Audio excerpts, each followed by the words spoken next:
We all know Mr.Beast, right? How much he's making, not just from YouTube, but Feastables and all his other stuff. He's in a little bit of controversy right now. The fact that there's some unfortunate grooming going on with some of his team members, but I think he'd be okay. When you look at these other YouTube creators, what kind of stands out among all of them with the money they're making and things like that when it comes to the YouTube, man? What's interesting is that the very highest are totally and largely, we're talking about Mr.Beast, Jake Paul.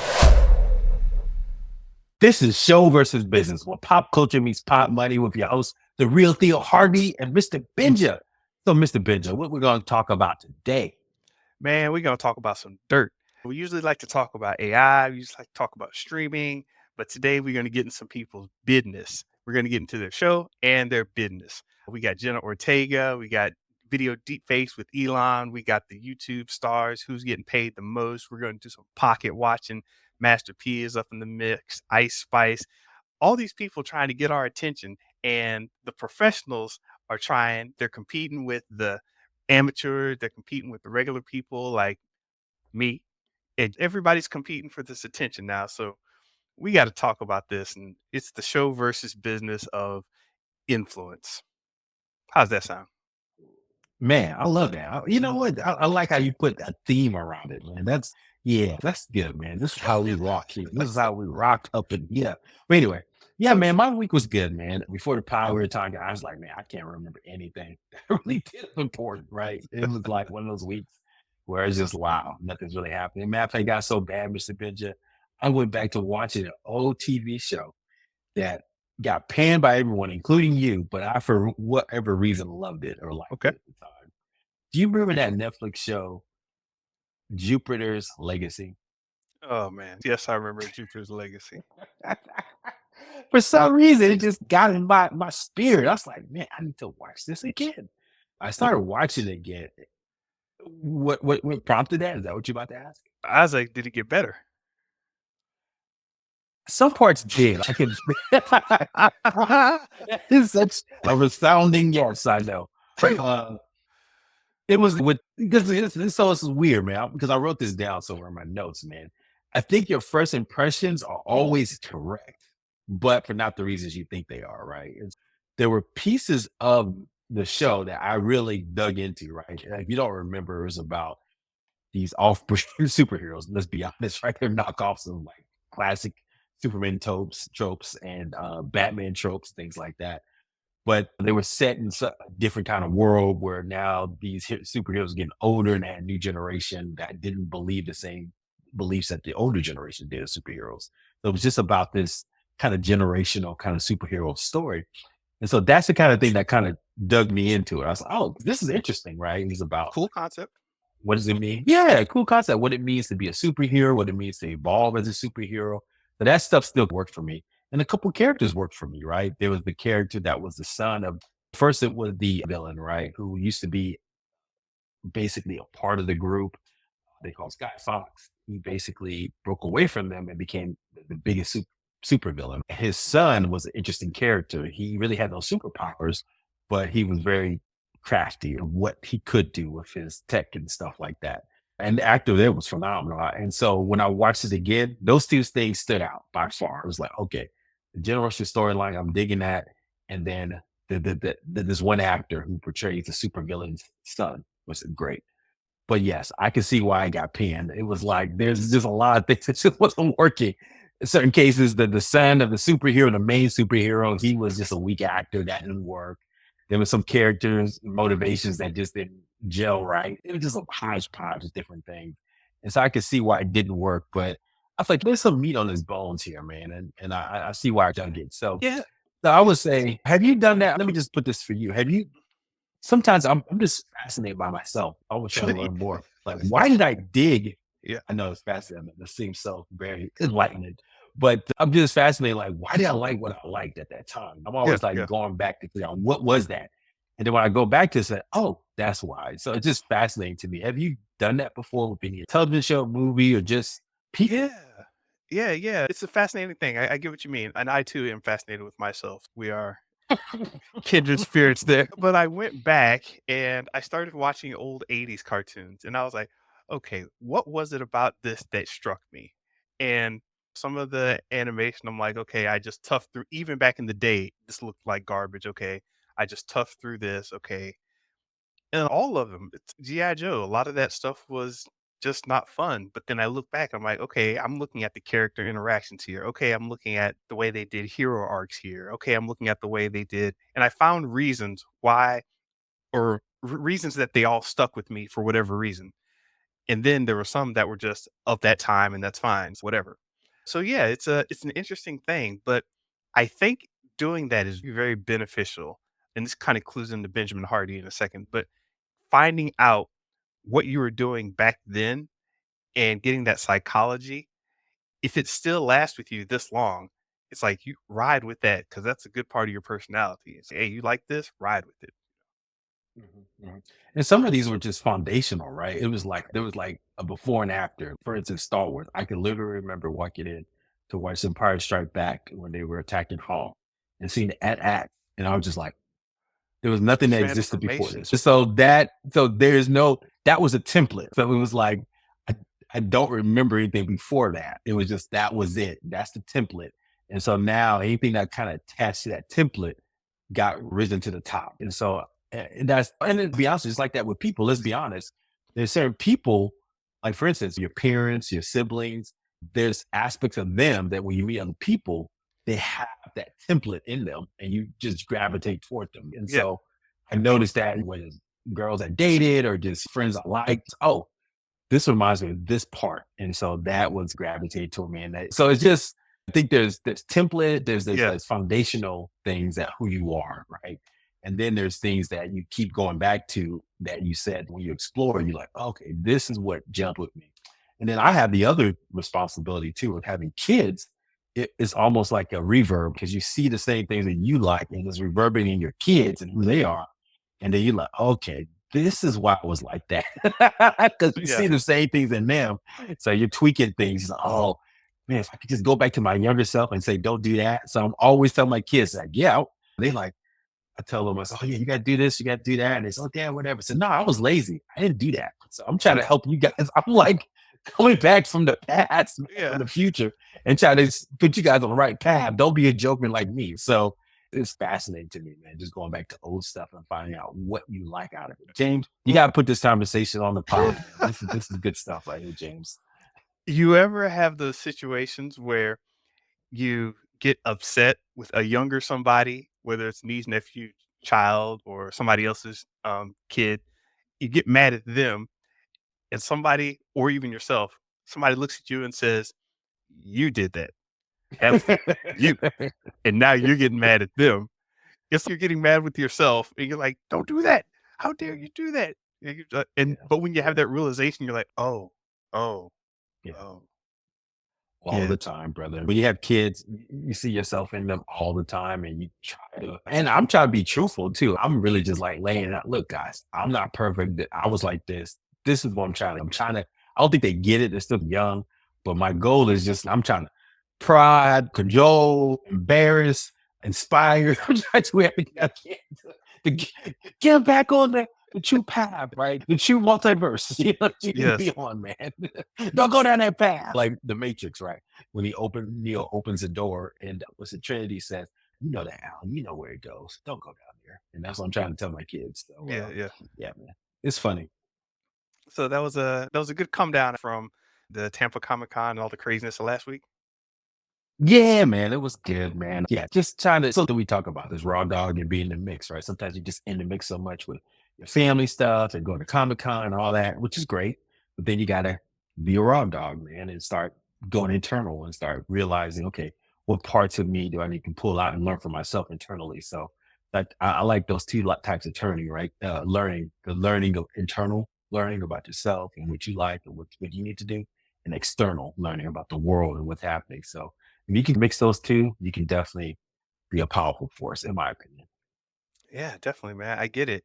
And in the continuation of my nonsense spiral into weird theories of life with Benjamin Hardy, I was listening to one of his podcasts, and he started. I love Dr. Benjamin Hardy, but there were angry points in his life, and he's mentioned this where he was upset about something, couldn't get where he wanted, things happened to him, things happened around him, And a little bit of that anger came out in one of his podcasts. Can't remember which one because I just had them all on play. I was just like, whatever. He got angry and upset about something. And he said, I did this and did that.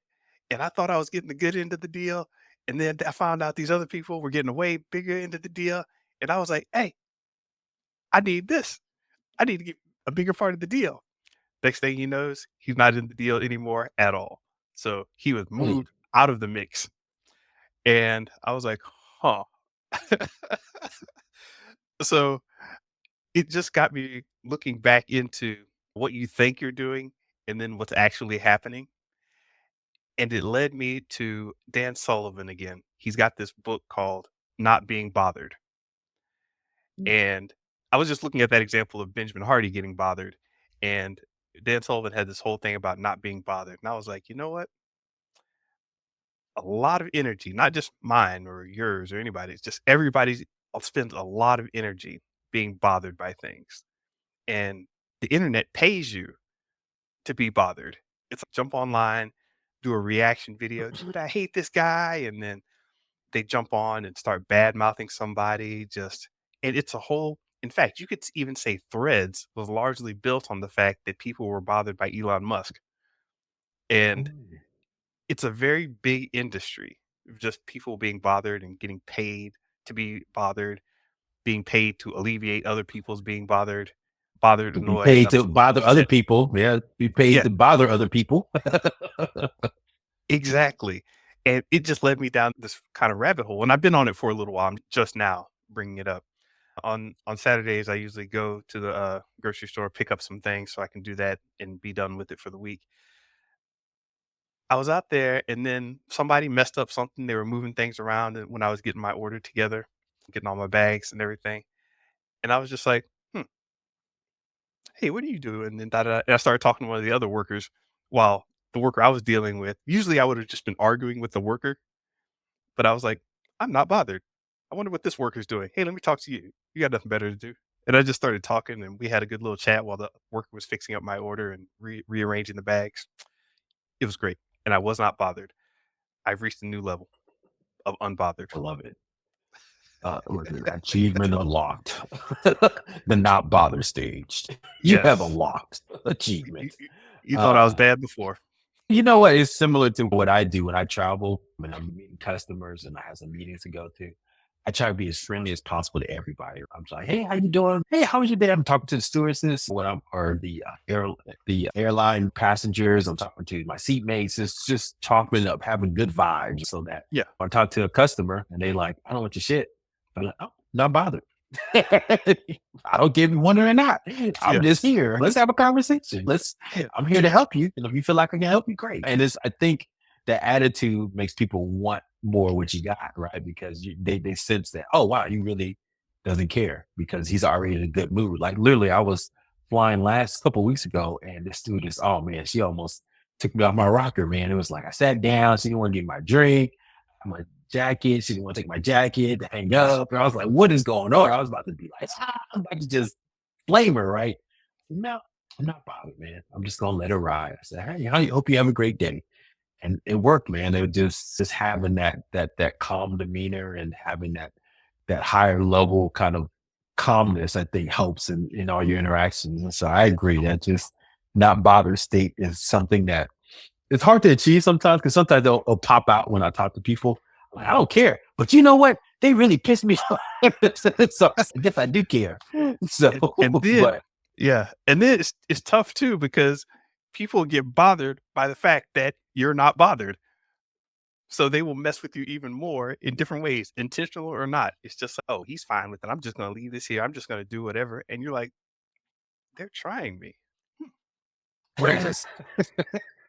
what is that? Habitual line stepper, right? Basically. Oh, So but you know who don't was get bothered this week? The oh, IOC. That is the what? International Olympic Committee. They were bothered by one of our posts.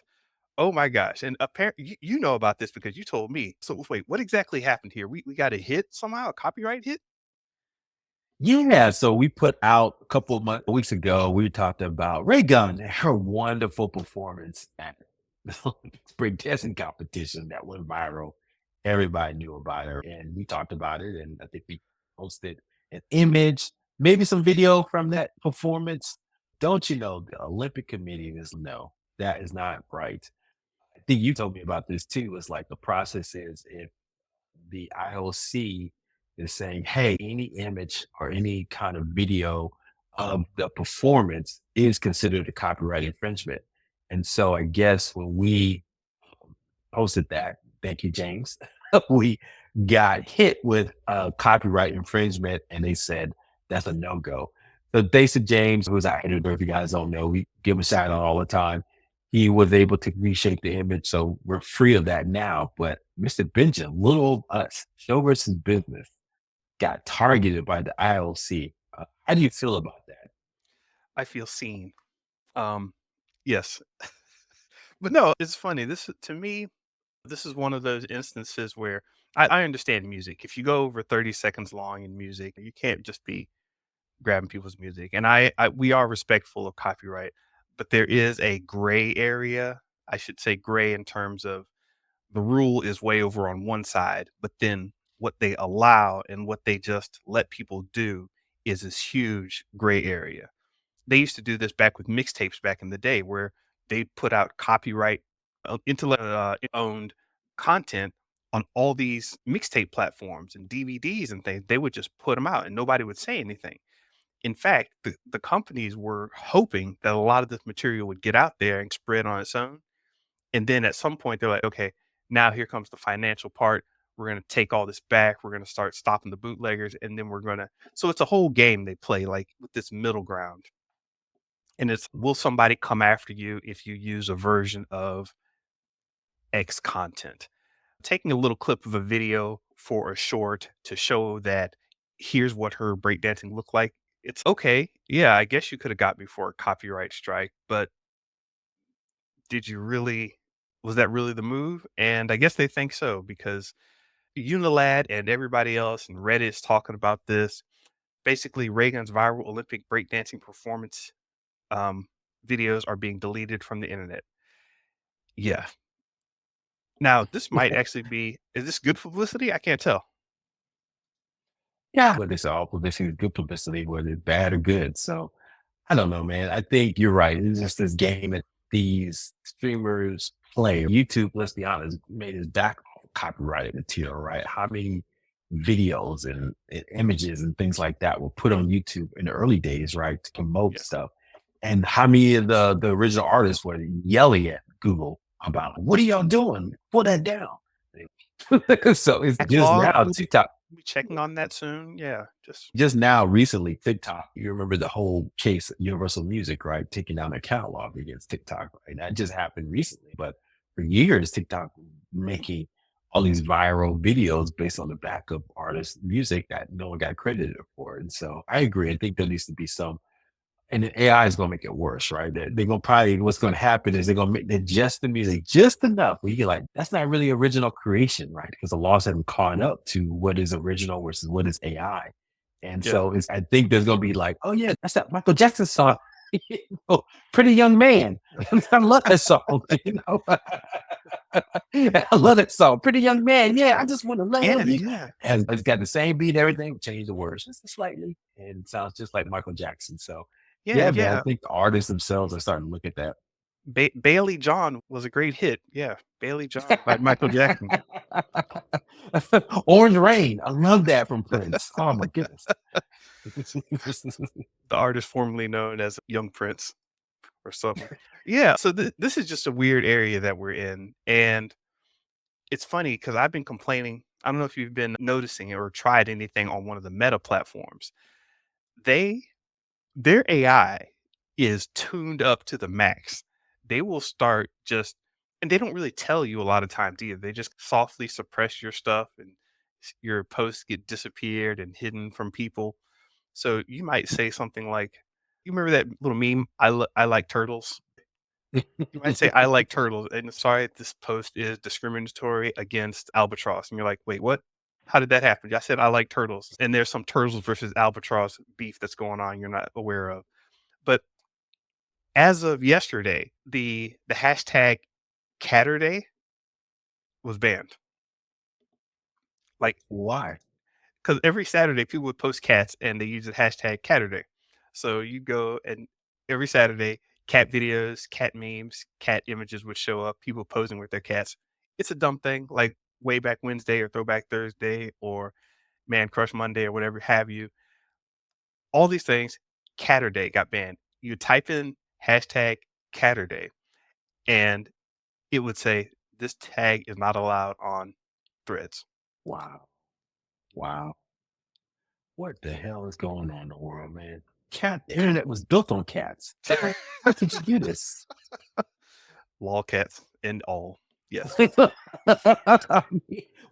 minute. Internet and college posters were built on cats, man. So Yeah. what is going on, man? We can't have cat or day anymore, man. I tell you, the world's going to hell in the handbasket. Well, They're gonna look, I know do you want to go? Do you want to talk about more about AI and celebrities? Are you talking about AI now? yeah, I let's have some roll. thoughts on this. Yeah, jump in it. Did you see the press release? So Beetlejuice is coming out, right? And we have a whole other take, guys, on just what's happening with Nostalgia right now. We're gonna call it Nostalgia Gumbo, but we'll get into that later. But did you see the Jenna Ortega, right? Young rising star. She's gonna be in Beetlejuice, and she was in Scream just Wednesday, so she's the up and coming young starlet. She was like off Twitter or X because of the explicit images that's showing up in AI with her face on it. And it's just disgusting. And it's just not her, but I think these are rising more and more prominence. We heard about Scarlett Johansson getting attacked by this way as well. Or the Yeah. fact that her voice was even used by promotion by OpenAI. So I think, man, this is going to be a big issue, man, in the next couple of already years. It's really getting scary where like they can take just about anybody's face and just put the endless AI gets better and better with imaging and videos.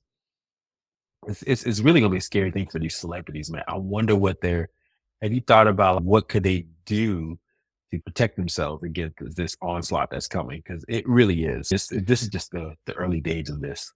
It's strange as the influencer influence has been rising. I've been seeing more and more of this copy paste kind of thing. Let's say I have all these great ideas, right? And I want to sell an ebook. And this is an actual thing I saw on Threads. This guy copied one person's all the pictures and faces and images from a person, right? So they've got this huge stock of images. They copied the text and viral post from people like Alex Ramosi, Grant Cardone, Gary Vee, a bunch of people that we know, and even smaller people like Ellie Talks Money and Ash Cash, copying all their hits. Hey, take these 5 tips for doing this and that. Just copying their post verbatim, even if they name other people. It's really weird. They just copy it verbatim. So I'm assuming there's bot action going on too. But so now you've got the images, you've got the text, and then they, their page links to a product, and the product is obviously a copy of somebody else's. So yeah, it's like how to grow on Instagram. They buy it from somebody, copy all the text, maybe change up the graphics or run it through Canva AI, run it through Designer AI. That's Designer with 2 R's, the brand. And then so you're basically just, I like this image, I like this copy, I like that content or that course or whatever, and then just put that out as a thing of your own. And when too many people call you on it, shut down the website, shut down the account, shut down the links, scrub, start again with a new set. Jeez. This is crazy, man. It's like what Amazon does, let's be honest, where Oh they yeah. see a product go viral, right? And then they create their own private label that's very similar to the product that went viral. And it's just like a couple cents off. Look, capitalism is the tale as old as time, right? Something that's successful, you get to believe everybody's going to jump in to grab market share and kind of copy what is successful as fast as possible. To your point, these AI tools make that even faster and easier than ever before. Typically, you had to have like massive amount of resources, i.e. Amazon, kind of Yeah. copy that or Disney, where you are suing the hell out of everybody that even thinks about trying to copy your material, right? You got that bootleg Mickey out there on Times Square, Yeah. several with papers. But now with AI, it can happen so fast now, right? And if somebody blows up on the internet, boom, it's stuff that they didn't even expect that was going to be out there pretty quickly. So yeah, man, this is interesting time of capitalism, man. Is it better just to be fast and just, or is it better to be good? Because even if you're good, you're probably going to have a lot of market share taken away from you if you're not careful. So, yeah, man, I don't know, man. This is a weird time that we're in, man. I think obviously the entertainment business is suffering. They're trying to figure this out too. Yeah. Is huge. So I don't know, man. These celebrities, man, they got to figure this out because yeah, man, time is a ticking, man. These and this is gonna get better and better. Yeah, and it's funny. It's people were asking like, "Hey, we just want good quality content." And actually, I say, yeah, actually, a lot of you don't. If we look at the numbers, you talk about like they were talking about Warcraft 2. I want to make sure I want to get this right because I know for sure the World of Warcraft and the Warcraft 2 people will come after me on this one. But one of the developers said that a sequel to one of their games, I'll just put it that way instead of looking it up right now and pausing. One of the developers of Blizzard said that they made more money off of a non-functional vanity item in the first part of the game, in the first iteration of the game, than they did on the entire product of the second game. So the second game comes out, it gets developed, it gets made, it gets sold. The returns from that were less than a hat or a piece of armor that's non-functional in game. It's totally, hey man, look at my shiny glittery armor. It doesn't do anything, but I've been playing this one game for like the past 10 years and it's so awesome that I'm just going to buy this. So now they have no incentive to really create sequels and good gameplay and good content. It's, hey, I can just pull a Fortnite and slap a Spider-Man skin on top of this. I'll make more money than you and your brand new game. But and yeah, nostalgia and Pete Gumbo. I watched that show Mythic Quest on Apple TV because I know you come from the video game world, so you probably know this better than me. I didn't know how much money they make. They had this whole guy, his name was monetization, right? He was about head of monetization.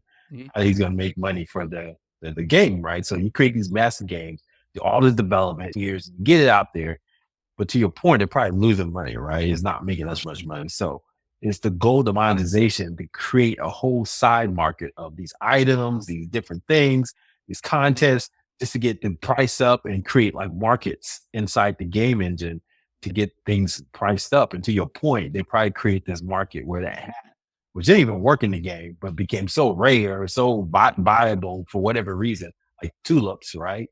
That Yeah. people had to go get it. And that made so much money that they were able to pay off a whole nother game, right? That's crazy to me, man. Is you create these worlds and then you create your own economic system inside these worlds, right? To exist. Yeah. And that to me is wow. You create these mini capitalism bubbles inside these video games. Crazy to me. Yeah. It's like that idea that you only have to have that hit once. And then when they say you can eat off that for the rest of your life, this is what they're talking about. This goes Dude, back. that our games, man. Montel Jordan to this day is still Yes. singing. This is how we do it. And he's a pastor in Shelbyville, Atlanta.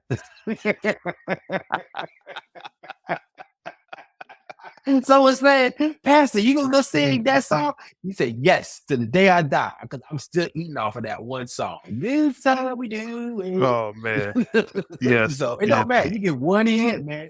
One hit. That's all it takes. You're right, man. This is crazy. That's all it takes in this world. yeah, your boy Sir Mix-a-Lot put everybody on game with that one. The way he explained it and broke it down. Man, it's funny to me. What's up next, man? Oh man, I'm sorry. I just had to take a second to look at pictures of Pastor Montel Jordan. This guy's. I'm happy for him, man. It's like, I went to his church, man. He was cool. oh, Man. He's missing music, doing this thing. But boy, someone said, let's go have a song. Man, he's out there, man. He'll sing. This is how we do it, man. To the council come in. So it's out yeah. there. Well, hey man. Another thing is the landscape changing. T Pain says that he makes more money off of playing video games than music now. So he's confirmed it where it's like, hey, if I make music, I'm just doing it to get people to tune into me and watch me play video games on Twitch. Master P is out here now getting in that game. He hasn't been releasing new music, but he's just, hey man, I pioneered this music thing. Why don't you buy some rap snacks and get in my mastermind? I got the business bully over here. It's strange, man. Everything's changing. Yeah, that's let's be honest, that's why we got into video podcasting and all this stuff. It's content. Like I was telling my team this week, it's one of those things. Just it's like an investment. You just put the time in, time in, but it compounds, and before you know it, man, people watch the old stuff in you. They get your funnels, they get into your deep dives, they go in rabbit hole on you. Literally, I went, who did I recently? Yeah, this one girl, she had, I think that sent you that link about this one challenge accepted. What's her name? I can't remember her name off the top of my head. But I never knew, I didn't know her for Adam, man. Seriously, I found her. I was like, I saw a thumbnail. I was like, oh, she's cute. What's this about? Right? Uh-huh. She's been around since BuzzFeed days. It's like over 15 years. I never knew who she was. And Huh. Michelle Khan, I think that's her name. Okay. And Care, I think that's her last name. But she was around the same time that Quentin Brunson was on BuzzFeed. And Quentin Brunson went on to create Pit Elementary and is a big star now in TV land. But she was part of that group when BuzzFeed was running YouTube, right? You remember Yeah. they had Yeah. those skits and they were doing all this stuff. And so she was part of that crew. She broke off and did her own thing. And I just deep dive on her from good man. I was like, man, she's been around this long and she was doing these challenges way before Mr.Beast. So it just blows your mind, just like how people can still find you after all this time and new people get into your funnel. She has her own app now, fitness app. So it's just, this is the way of the future. You just build it over time and you can be on the internet for decades. Now the challenge is, can you sustain that, right? And how do you keep that going? But you got to find things that you enjoy doing that you would do almost for free and something that's sustainable that is almost like you don't have to think about doing it. And then I think it helps with creating the longevity you need. But yeah, Yeah. man, you create these funnels like T-Pain, going on Twitch. I think you put on here Dr. Boyce Watkins, Yeah. the financial PhD, talking So about black wealth so on doing Call of Duty. I'm not gonna lie. I log into X still, and I go check out what's going on. It's still one of the fastest, most contentious places out there. So I'm like, whatever. Log into X, see what's going on, scrolling through the trending, sports, media, entertainment, whatever. And Boyce is usually on there, online, live, talking noise. And I'm like, oh, he's talking about finance. Oh no, not this time. Oh, he's talking about relationships. Oh, not this time.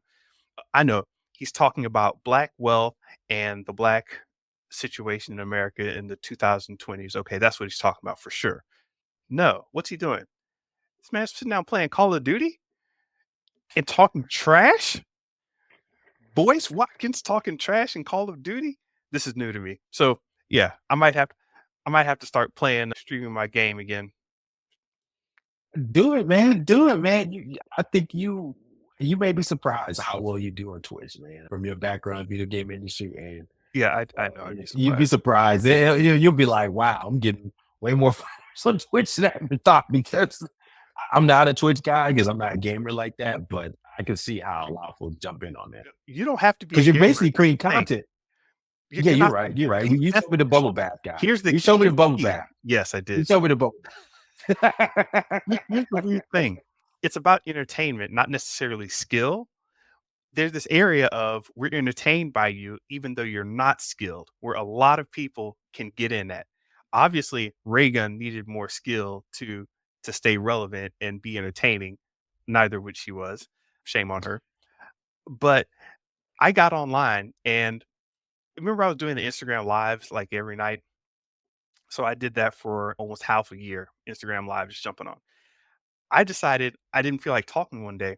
So I put up my camera and pointed it towards my computer monitor where I was playing Burger Time. Why did I get more viewers of, of my bad lighting, blurry screen coming through my Instagram phone? I'm just like, why is this even getting views? And I'm playing Burger Time, and people are like, oh, yeah, Burger Time. I remember that. Go left. And they're all typing comments, go left, go left. Hey, look out for the fried egg. Throw pepper on that hot dog. I'm like, "You gotta be But you kidding know me." what, man? You know why? Because it's real. I think this is what people want. Is visible. Look, you are playing a game that we know you're playing. We see that you, whether how good you are, how bad you are, is real. And it's real time. And I think people are gravitating to realness. I don't know what it is, maybe because of the slickness nature, all of the AI stuff and the slickness nature of Yeah. editing and all that. But if you can just create a real experience for people, I think that is drawing the eyeballs now because even my kids, they watch all this stuff and they're starting to gravitate to more to the grainy videos again and to the flashy explosions and stuff that Mr. Beast took over. I think that's starting to go away. People just want like realness. People just talking, having fun. You could be on a phone in your car, crying. Nobody likes me. Million views. Because that realness, man. This we talked about this. You told me that story. Remember you told me about a story about that Gen Zer that sat next to you, and she was asking about, or he or somebody was asking you about what time the bus showed up, and you told them, and they looked at you and they said, "I believe you." It's like a choice. Yeah, that was weird. Yeah. So weird times we live in, man. Realness is becoming a currency. If you can become real on the internet in some kind of facet, you get all the and people believe you're real, right? Like, another part of it is that you're actually spending personal time with them. And I think Soldier Boy has this down very well because he'll get on. And if you're not used to it, you're like, where is the entertainment value in this? What is this? Because he'll turn on and there's some crappy music in the background. I say crappy in terms of the audio quality. He's not like trying to get you to hear the audio clearly. He's just playing it on Mhm. his radio or whatever. And he's just like walking around, shirt off, smoking, and the comments are just flying by. And he'll walk by every so often, look at the comments and think, nah, man, screw that song. I'm playing the next one. And he hits next, and either a bunch of yays or nays come up, and the comments are lighting up, and he's walking around. Hey, man, I'm here waiting, and I decided to get online because I'm waiting on a call from such and such. He ain't called me, and he walks around the room smoking some more, and the comments are just flying, and I'm like, what? But he's actually stopping to talk to the people, showing him what he's doing, what's going on. And once I understood that there was a I'm sharing my time with you kind of connection where I could be doing God knows whatever else, but I'm going to stop, Mm. chill out, hang with the fans. Every so often in this mad stream of comments, I'm going to stop and talk to some of these people. It's incredibly refreshing to see, actually. And if you ever catch Soldier Boy online live, he doesn't save him, but it's really weird. Soldier Boy ain't saving him. Soldier Boy save him. He ain't saving Nah, him. Okay. he ain't save him. That's sad. Never save your lives. Oh, okay. Wow, that's interesting, man. It's just fascinating. Dude, look, man, you put out this who's making money, or since it's an influencer kind of conversation, and you talk about these YouTube guys out here in these streets, man, making all this money. Look, we all know Mr. Beast, right? We did a deep dive on Mr. Beast and how much he's making, not just from YouTube, but Feastables and all his other stuff.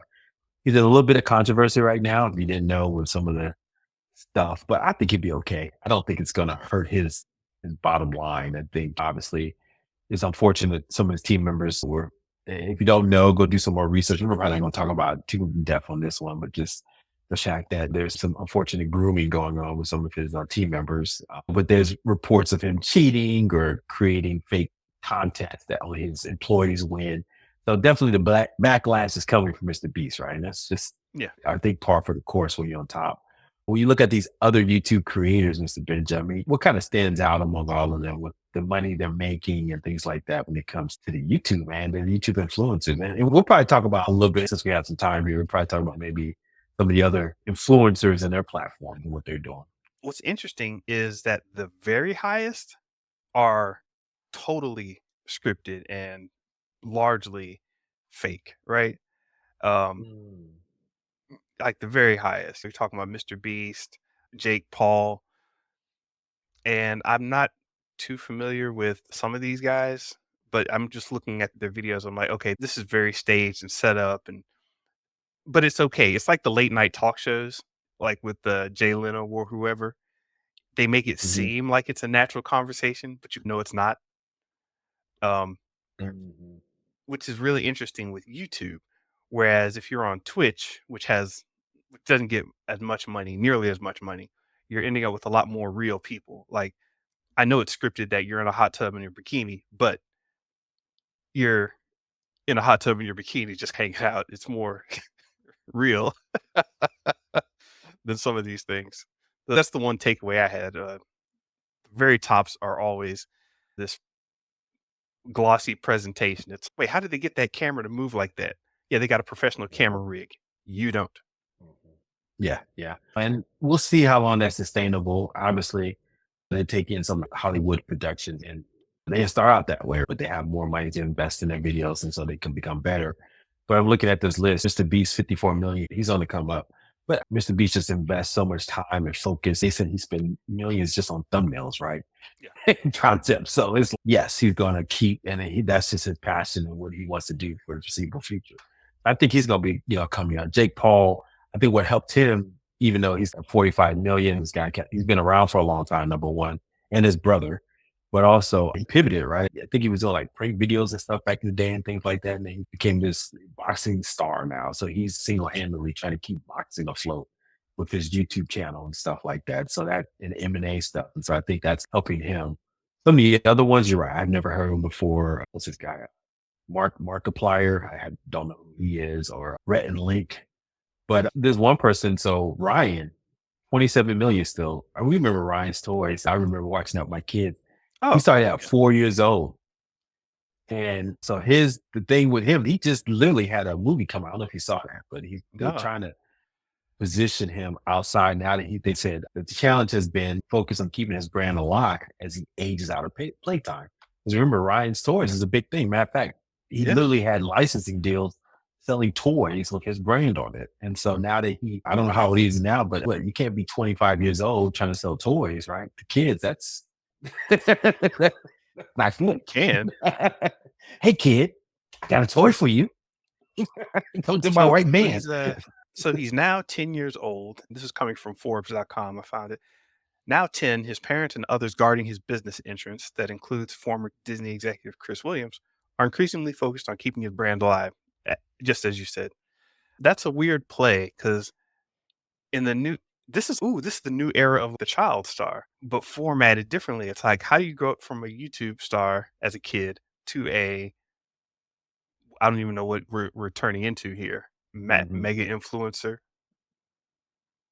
Don't know. Yeah, one strategy I think they may try to do. They said he's hanging out with the animated characters.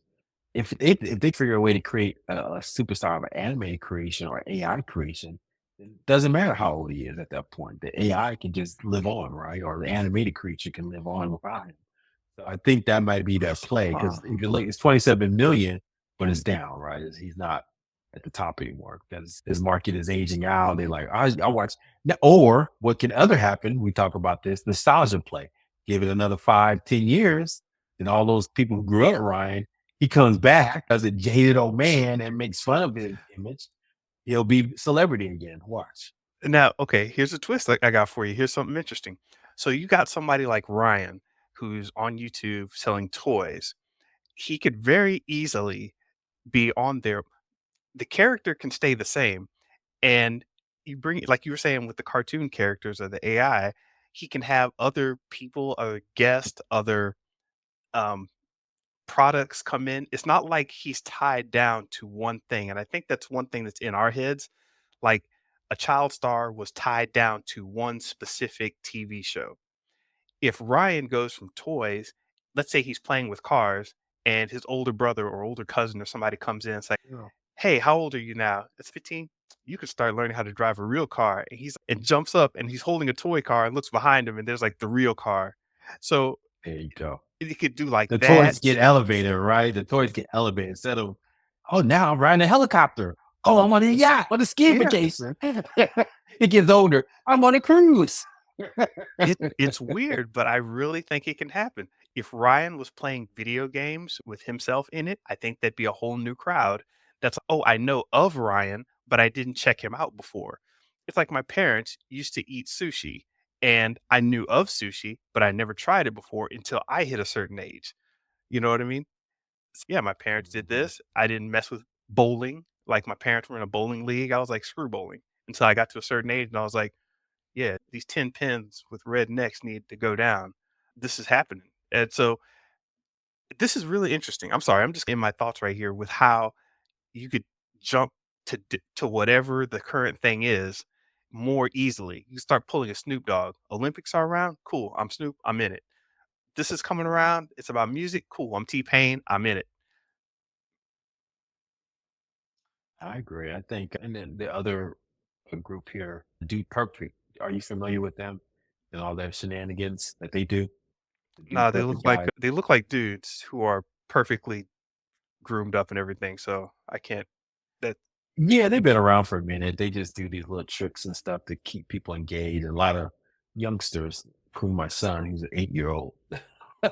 They like to watch them do perfect shots. They like throw basketballs Oh, out those of the guys. I stadium see. and make You're right. I've yeah. seen And one. so they've been around for a long time. And so they create this whole trick sports milieu. And so they do their own thing. But like they're doing like live tours to go to different cities and create content. Look, man, the game is tough. What the game is not to be sold, not to be told, but sold or something like that. And so it's, these guys are trying to stay relevant. Some of these guys have been around a long time doing this. Even Mr.Beast, he was a Minecraft YouTuber for a long time before he Right. found his niche. So it's, this is the nature of the game. Just like any marketing, you have to pivot and change and evolve in the times. So that's YouTube, Mr. Benja. So those are some of the top ones you put on here. Let's see, Instagram. But Is there hold on. something similar to I have that? to throw in this last guy, Preston Arsment. His video here just shows you what I mean by trying to look natural, but it's clearly studio produced. If you Mhm, just look at his little video, mhm. it's like he's sitting down, he's got fake bricks in the background, like totally produced, but got this, hey, Yeah. I'm just regular guy, man. Mhm. And then they turn around, it's this whole nice studio audience behind them, models in the back. Yeah, man. We That's didn't talk about some of the yeah, we didn't talk about some of the business guys. Alex Hormozy, huge, got a couple million followers. Cody Sanchez, they started their stuff from very simple. They elevated it. And I think now they're trying to get more simple again because they see that may be more relevant to their brand over time. But they got millions of views. So it's interesting, the business brand. And I think that was also, let's talk about it now. This one, Earn Your Leisure, man. These guys, that's more in the podcast section, but they are complaining that they're not getting the views like they used to on their podcast and some of their videos. And they're saying because we're an influencer depression, some people like JT, the pocket watcher, another up and coming influencer that's watching all these other, especially black gurus out there. Let's be honest, hmm saying that they're out their mind and that they're just haven't pivoted fast enough into the new era of the internet. And I would agree with them somewhat. I think Earn Your Leisure, they had a moment, right? Let's be honest. It was in Yeah. 2020, long opportunity, a lot of cash. People were looking for things to do. People were selling courses. They said they're going to make you $1 million. You take this course, you're going to learn how to get a loan from what U- U.S. Federal Navy Yeah. loan to get the playbook to get $1 million. And so then people telling you how to be a trucker and all this other stuff and all this money you can make. And people ate it up because there was nothing else to do. And so they blew up and then they have these conferences and Yeah. stuff. But it does seem like it's becoming more of a black celebrity fest, more so than, hey, are we really helping people? True. True. I think that there's two things I think are happening. One is the depth. As I said, when I follow like a Grant Cardone, Benjamin Hardy, Alex Hormozy, any one of their topics, I can be like, oh, wait, hold on a second. There's depth to that. And he'll go into it and break it down on a 3 hour podcast. And you're like, okay, there's depth there. Why is he doing this? Oh, he's got a whole history with his gym launch, his acquisitions.com, his wife, Harvard. He's got this whole backstory and he keeps building on top of it. So there's the depth part. And also, I'll stick with Alex Ramosi. He took a tactic that he said he got from Dean Graziosi and Russell Brunson, where it's you have to keep changing the front end so you're always matching with the times. You're always like very present. And it's yeah, if real estate's hot, you can talk about hey, when we did acquisition.com, we were hitting up these gym launch, hitting up these gyms, and there's real estate involved, and you can talk about real estate, but your story is still the same. I'm looking at EYL, and I'm like, they haven't really gone in depth on a lot of things that I can see, and they really haven't kept up with, okay, they're talking about this now. Let's adjust our depth to that discussion. Let's adjust to that. If you really want to see who it isn't doing it, like I look at Gary Vee, I just looked him up. All his videos still look the same. For as much as he does, they still look the same. I'm like, at Mhm. least you could have a whole rebrand of your look. And yeah, so you Yeah, get that's what I'm what, saying? and yeah, I get it, man. There's a challenge of marketing, and Alex, he talked about just redoing the packaging. So before Exactly. you change anything, first thing you do is change the title. Yeah, let's see how that does. That doesn't work, then you change the colors. If that doesn't work, you change. So he's because the hardest part of a business, and he's so right, man. I'm facing this in my business. The delivery of it is the hardest part. If you got that working and you know how it works and you know the money around it, you don't want to change that because any changes to that will mess up your margins so bad. And I've seen that here with my business when I try to pivot a little bit. It's, okay, hey guys, we could do this one little thing. And then you find out it's like opening up a whole nother door to another world, right? We try to offer this new product line. Yeah, we're gonna do this. I think we could do this. Open the door. Man, it was like we had to learn this, we had to get understand how they get structured for this. We had to, it's just a whole nother process. And you think it's just like a small pivot because we're already in that. And Alex talks about this. He tried to get into supplements or he tried to get into gym software and he did them mildly successful, but he found out the margins were way less and he was working way more to make those profitable if he just stayed with his licensing gym Yeah. line. And so I think he's right, man. You really just have to change the packaging. And that takes creativity. Like, how you can say something, the same thing over and over again, but make it different. And so and you know who does that really well? Politicians, man. They say the same stuff over and over, Yeah. and there's nothing changes, but they make it seem like it's changed, right? For instance, we didn't talk about my politic corner, but Kamala Harris, she's coming in saying she's a change candidate. It was like, wait a minute, but you just came from the prior administration. So how are you the change candidate?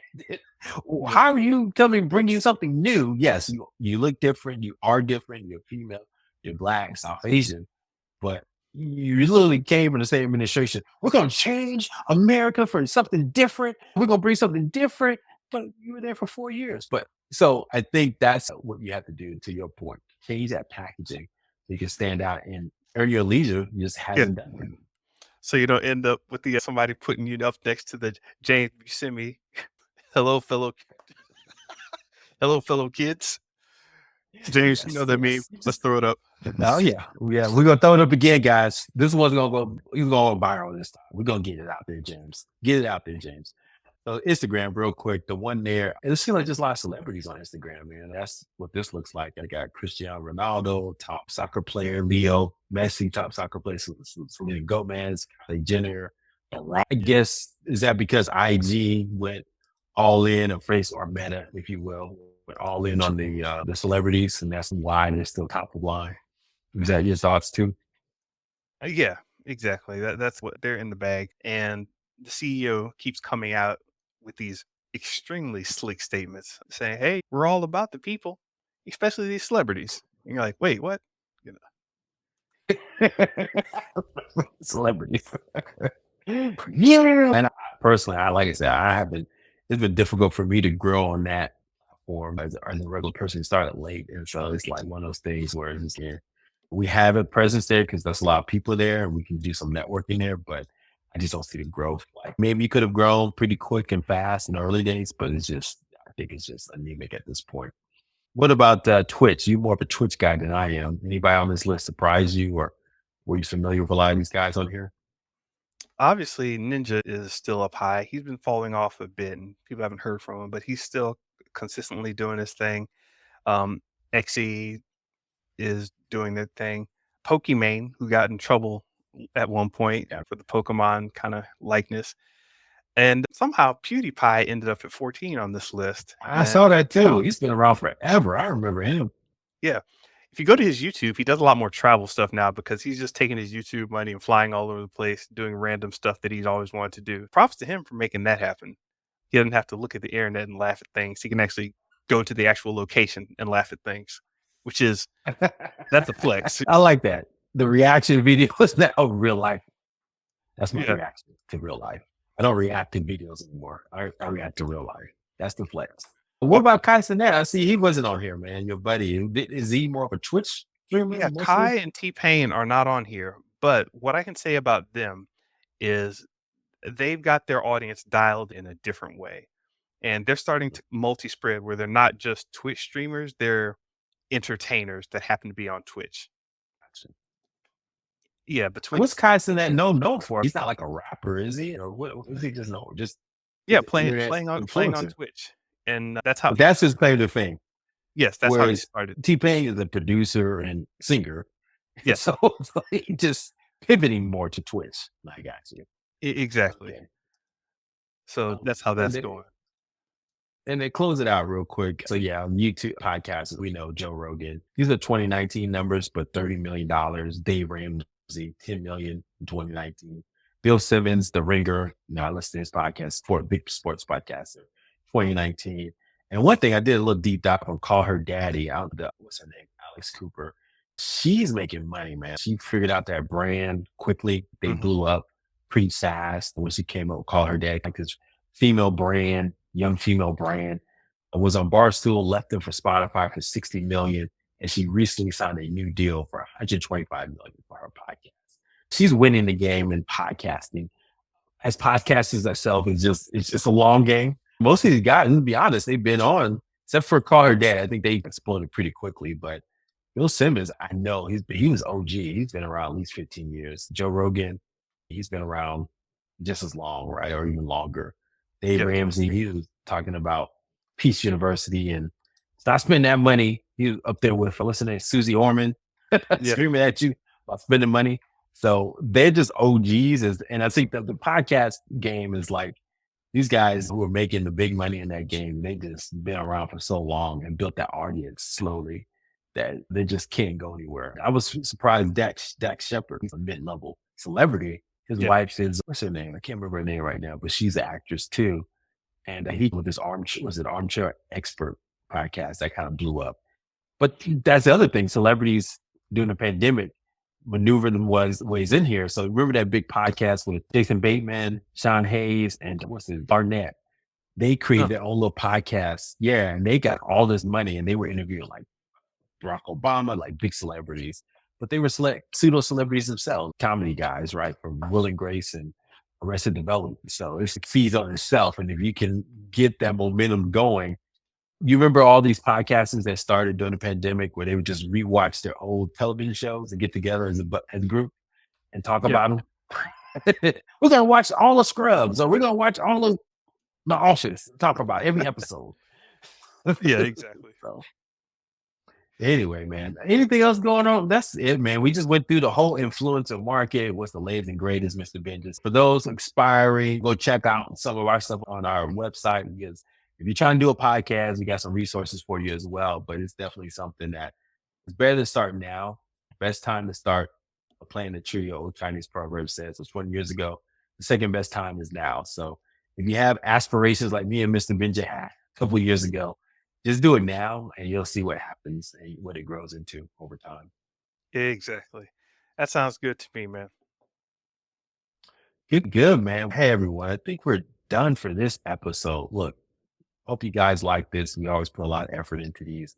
But check this out. If you like what you heard, please like, subscribe at Show versus Business on X, Threads, YouTube, and Instagram. Listen to us at Spotify, iTunes, or wherever you listen to podcasts. You want to check out more information, all those resources I talked about, go visit our website, Show versus Business. Peace.